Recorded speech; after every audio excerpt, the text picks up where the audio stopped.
Well, so when you're writing for loops or loops to deal with arrays, you generally speaking create an integer called index or I for short, which I'll use, and you set that equal to the first item in the array, the first index.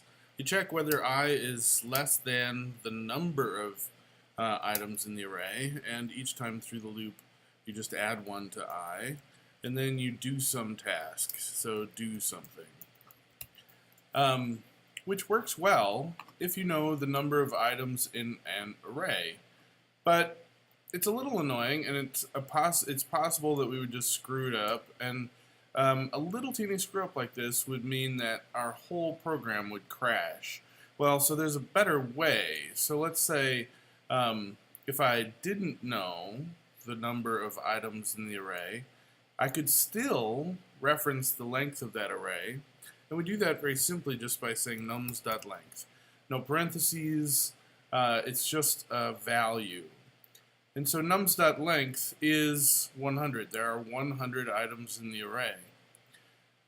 So this is a better way to write these loops. It's also important for doing things like edge case manipulation. So if we want to get at the last index of the array, last index, so all arrays are indexed starting at 0, which is different than the way we count. The first item's index is 0, even though it's the item number 1.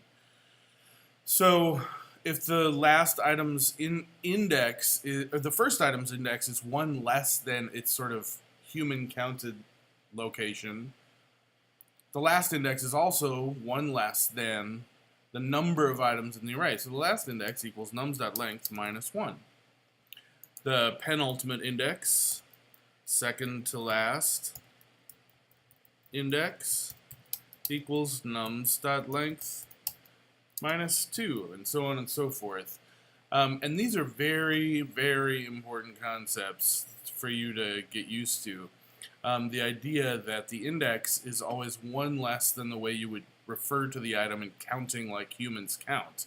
So the quantity of items in the thing is always 1 greater than the index of the item at that location. So, in other words, like if you get it, you can stop this video, but, so item at the first item, and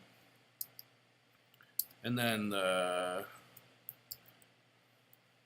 second item, etc. This index is, for the first item, is index 0, and then index 1, etc., etc. And if this isn't clear to you, we're going to work on this a lot this year, but it's important that you start getting used to this idea. That the first item is always indexed starting at 0. The last item is always indexed to 1 less than the length or size of the collection that you're working with.